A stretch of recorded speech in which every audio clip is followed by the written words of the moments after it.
O amor gera frutos. Este será o título da nossa 13ª lição, a última do quarto trimestre de 2022 da classe Juvenis.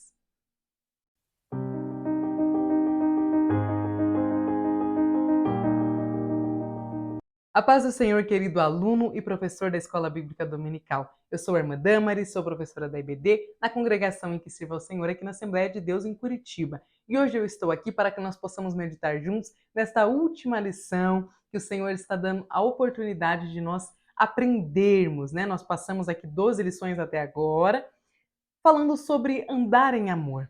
Nós aprendemos nestas lições sobre o que é o verdadeiro amor, sobre quem é a fonte de todo amor que pode vir a existir em nós a partir da conversão.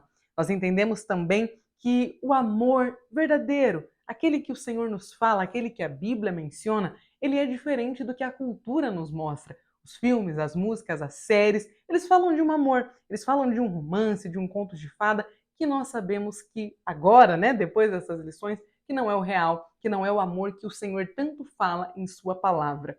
Então, hoje, nós iremos entender que, depois de tudo que nós aprendemos sobre o que não é amor e sobre o que é amor, que o amor gera frutos. Que não basta entender o que é amor, é preciso frutificar esse amor. Então, antes de nós entrarmos na nossa aula, eu gostaria de fazer algumas considerações e eu quero começar agradecendo você que está aqui me assistindo. Muito obrigada por você ter apoiado este projeto que o Senhor colocou no meu coração de iniciar, né, estes vídeos de pré-aulas da EBD aqui no YouTube. Foi o primeiro trimestre que eu fiz isso e eu estou muito feliz com a receptividade de vocês. Eu agradeço muito cada visualização, cada like, cada comentário que vocês me deixaram aqui. É sempre uma alegria poder respondê-los e também cada inscrição que vocês fizeram. Meu muito obrigado. Quero aproveitar também que esta lição é a última deste trimestre e também a última deste ano. Nós estamos aí prestes a adentrar o ano de 2023. Então eu quero desejar a você, aluno ou professor que está aqui me assistindo, a você e a sua família, um Feliz Natal. Que vocês possam celebrar o fato de que um dia Jesus Cristo nasceu aqui com o único propósito de nos salvar, de trazer redenção para o povo que não estava mais, né, ali unido com Cristo, porque não tinha mais uma aliança. Jesus veio, nasceu aqui com o propósito de nos reconciliar com o Pai. Agora nós somos novamente amigos de Deus. Ele nos resgatou de quando ainda éramos inimigos. Então que neste Natal nós e as nossas famílias possam celebrar o fato de que Jesus adentrou a história para nos salvar. Também aproveito para desejar um abençoado 2023 a cada um de vocês que estão aqui me assistindo hoje. Deus abençoe. E pela última vez eu peço neste ano, deixe o seu like. Se você é novo por aqui, seja muito bem-vindo, muito bem-vinda. Inscreva-se por aqui para você não perder nada dos vídeos que eu posto aqui. E também, se você quiser, se você assim se sentir bem, pode deixar um comentário, será uma alegria poder responder cada um de vocês. Dito isso, vamos para a nossa aula? Veja só, o nosso texto-chave está lá em Gálatas, no capítulo 5, versículo 22, e nos diz assim: mas o fruto do Espírito é amor, gozo, paz, longanimidade, benignidade, bondade, fé, mansidão e temperança.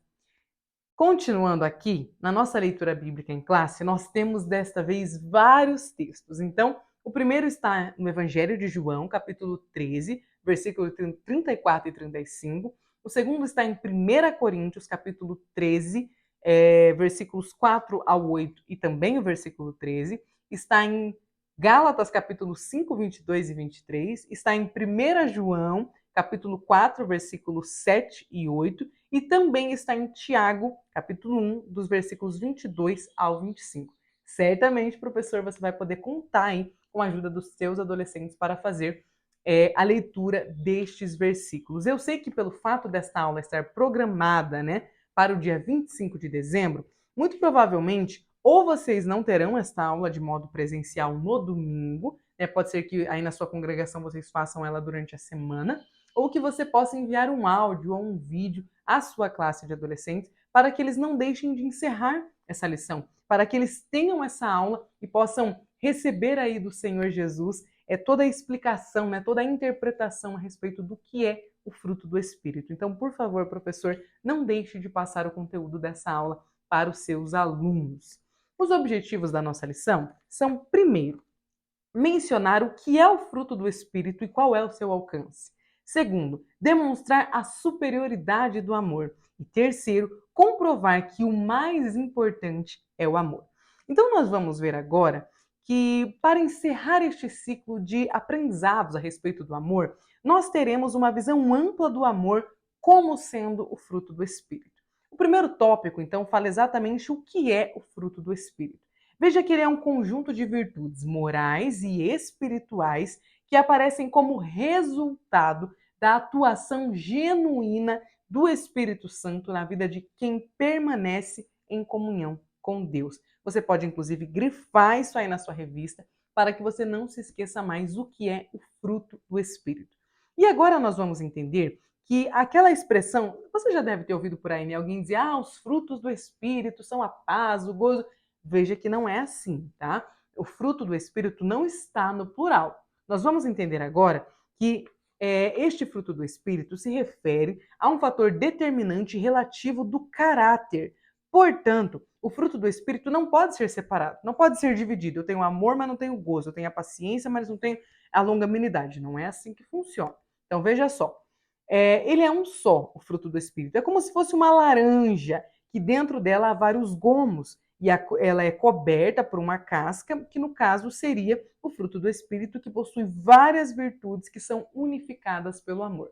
Então veja só, o que nós lemos aqui no versículo-chave de Gálatas, né, 5:22, nos fala que o fruto do Espírito veja que ele fala o fruto do Espírito, ou seja, o fruto que o Espírito produz em nós dá gomos, aqui são 9, né? Eles seriam 9 gomos que são produzidos pelo fruto. Então é o fruto, o Espírito, e dentro dele há 9 gomos. Estes são amor, gozo, paz, longanimidade, benignidade, bondade, fé, mansidão e temperança.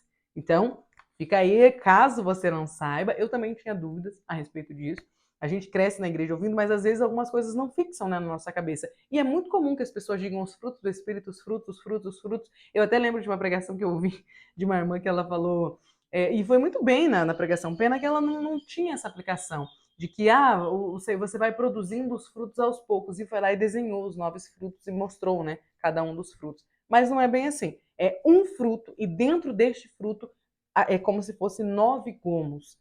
Deu para entender? Me conta aqui embaixo se você conseguiu entender essa explicação. Eu vi uma aula na IBD agora faz uns 2 anos, foi durante logo que nós voltamos da pandemia, uma das irmãs deu uma aula numa outra congregação que nós estávamos, e que ela fez ali a laranja, né, um fruto bem grande, era algo mais ou menos assim, e aí ela fez os gomos, era de feltro, e aí ela ia tirando gomo por gomo para mostrar para as crianças, para exemplificar que era um fruto e que dentro haviam os gomos. E aí cada criança veio ali fazer a leitura, né, do versículo lá na igreja, e cada um deles trouxe um gomo. E tinha exatamente 9 crianças na sala, então um gomo para cada um deles, e ficou bem claro, inclusive para alguns irmãos na igreja, que o fruto, no caso, era um só, e dentro dele existem, então, 9 frutos. Bom, vamos lá. No 1:3 nos fala que Deus é amor. Então veja que a essência de Deus é amor. Nós falamos várias vezes ao longo das 12 aulas que já se passaram sobre o fato de que em nós não há nada de bom, que Deus é a fonte e nós somos o canal, nós recebemos dele o amor. Nós não temos o amor em nós, não é algo nato, não vem com a gente. O amor, ele vem do Pai, do nosso Deus, que é a fonte, e sobre nós é derramado o amor. Portanto, a essência de Deus é amor. E com a desobediência, ou seja, com a introdução do pecado na humanidade, a nossa natureza, enquanto humanos, foi corrompida. Nós nos tornamos inimigos de Deus, mas não só inimigos no caso externo, né? Nós nos tornamos inimigos de Deus de dentro para fora. Então a nossa natureza foi corrompida. Nós passamos a ter a concupiscência da carne e a nossa carne passou a falar muito mais alto do que qualquer outra coisa.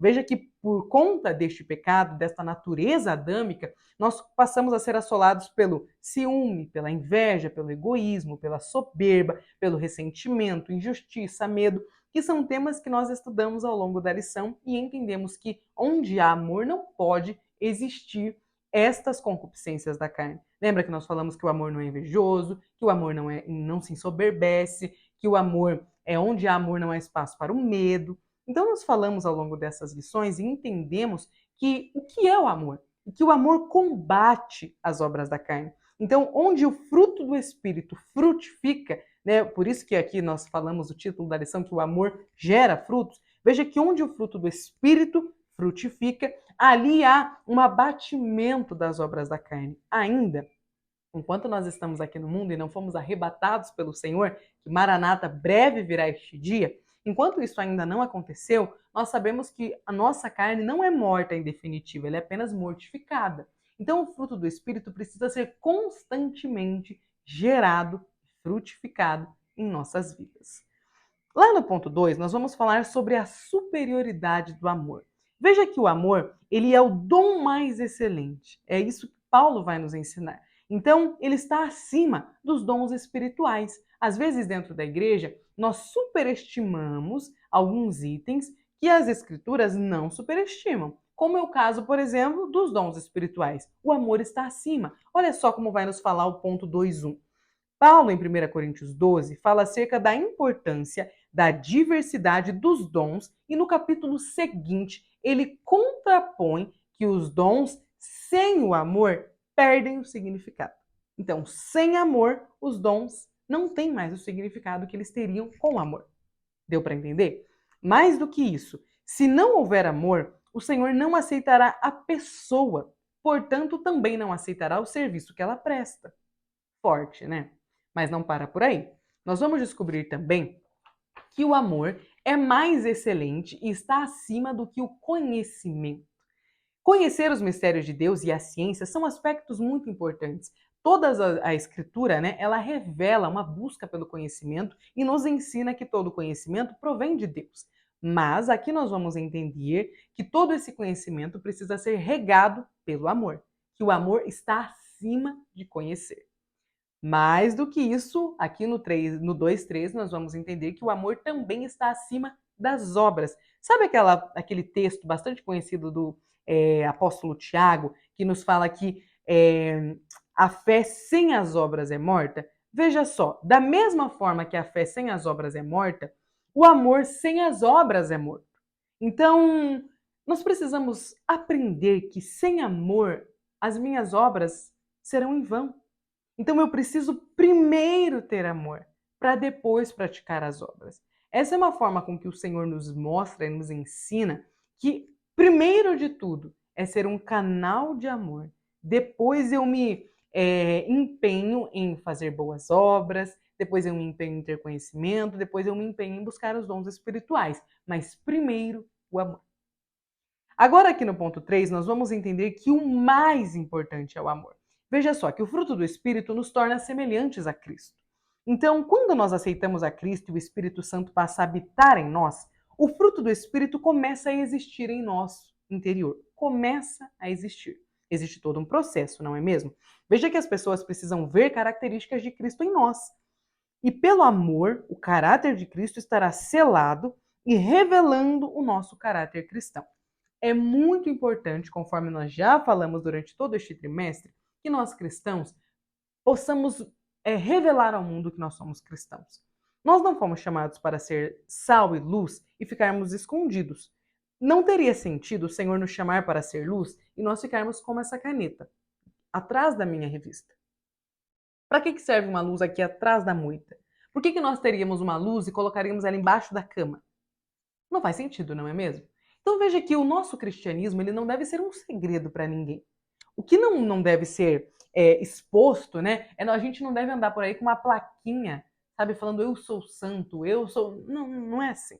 É que quando nós temos em nós o amor, quando a fonte de amor, que é Deus, jorra em nós, que somos canais, o mundo enxerga o amor que há em nós, enxerga a produção do fruto do Espírito em nós. Então, o que o mundo vê em nós? O que o mundo precisa enxergar em nós? Novamente, Gálatas. O mundo precisa enxergar em nós o amor, o gozo, a paz, a temperança. O mundo precisa olhar e falar, gente, o que acontece com essa pessoa? Ela é benigna, ela é mansa, ela tem fé. É isso que o mundo precisa ver em nós.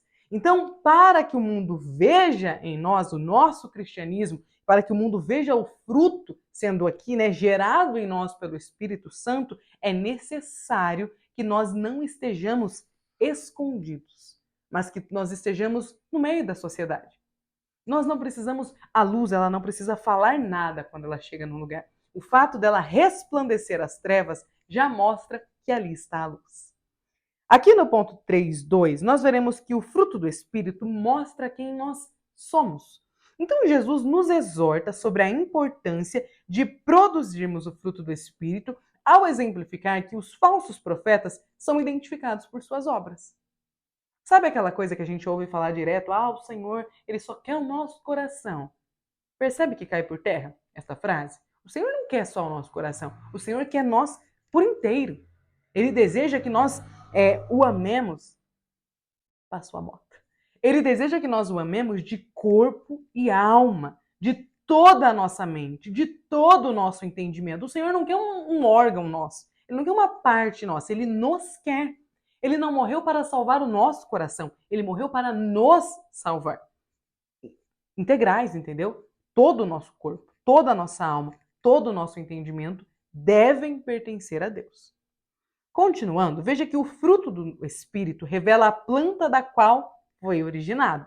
E assim como membros do corpo de Cristo, a nossa frutificação deve revelar a vida de Cristo e evidenciar o nosso discipulado cristão. É por isso que a Bíblia vai nos mostrar, quando Jesus nos diz que o cristão, quando receber um tapa em um lado da face, deve dar a outra face. É óbvio que não é algo fácil. Só que quando alguém apanha em um lado da face, e mesmo sentindo dor, mesmo sendo humilhado, mesmo tendo, né, mesmo que o seu velho homem, o seu velho Adão queira sair com tudo, ele consegue mortificar essa carne, silenciar este velho homem e dar a outra face. Ele está evidenciando o fruto que é produzido pelo Espírito Santo nele. Ele está evidenciando o caráter cristão que há nele. É por isso que o Senhor nos ensina a dar a outra face. Amém? Eu sei que não é fácil. Eu sei que não é uma tarefa. Às vezes nós recebemos o ensinamento do Senhor através dessas lições e ficamos pensando, nossa, como falta para, né, eu chegar nesse ponto, para eu atingir essa estatura. Não é um processo rápido, é uma vida. A nossa vida com o Senhor, ela é uma jornada. Nós temos uma caminhada de fé, é uma maratona. Não é apenas ali algumas milhas que nós andamos com Cristo, são muitos quilômetros. E graças a Deus por isso. O Senhor não espera que nós sejamos perfeitos, que nós apresentemos a Ele as obras, né, que Ele deseja que nós tenhamos ali, que nós o fruto, né, que nós possamos gerar em nós. Ele não espera que isso aconteça da noite para o dia. O Senhor entende o processo. Ele sabe que nós somos vaso de barro e Ele entende que às vezes Ele precisa nos, literalmente, né, desfazer o vaso em que nós estamos ali para fazer um novo vaso. Às vezes o Senhor precisa nos fazer de novo. Às vezes Ele precisa nos amassar do início para então que nós possamos, né, nós possamos voltar a produzir novamente o fruto do Espírito. Veja só, não é uma tarefa fácil, não é uma tarefa de um dia, é uma caminhada. Aqui no ponto 3.3, nós veremos que o fruto do Espírito é o caminho mais excelente. Então, Paulo nos encorajou, né, aqui aos Coríntios, a carta foi escrita originalmente, a procurarem com zelo os melhores dons espirituais. Mas ele finalizou dizendo que eu vos mostrarei um caminho ainda mais excelente. E assim, ele introduz o capítulo 13 para nos mostrar que quando nós estivermos no céu, na glória, em corpo glorificado, as profecias, os dons de línguas e a ciência irão desaparecer. As nossas obras e tudo que nós fizemos aqui, estamos fazendo, irão desaparecer. A casa que nós temos, o carro que nós temos, o que nós adquirimos aqui, deixará de existir. Mas o amor continuará existindo. Veja que o caminho mais excelente, do qual Paulo falava, permanecerá. Amém? Aleluias! Que bênção que é servir a Jesus e ter acesso a esse conhecimento. E saber que a busca pelo amor, a busca por gerar, né, o fruto do Espírito em nós, por conseguir ficar quietinho, às vezes ali sentindo uma dor, mas deixar que o Espírito Santo trabalhe em nós, é o caminho mais excelente, porque um dia, lá no céu, o amor ainda existirá. Portanto, que o Espírito Santo nos ajude a procurar esse caminho mais excelente. Amém? Professor, aluno, que o Espírito Santo de Deus abençoe vocês aí na condução dessa aula 13. Professor, que o Espírito Santo coloque as palavras certas na sua boca e que você possa ministrar ao coração dos seus adolescentes e encerrar essa lição tirando as dúvidas, caso eles tenham, a respeito do que é andar em amor, mas que possa ficar no coração deles cravado o que é o verdadeiro amor. Então, Deus abençoe e até a próxima aula. Nos encontraremos novamente no próximo ano.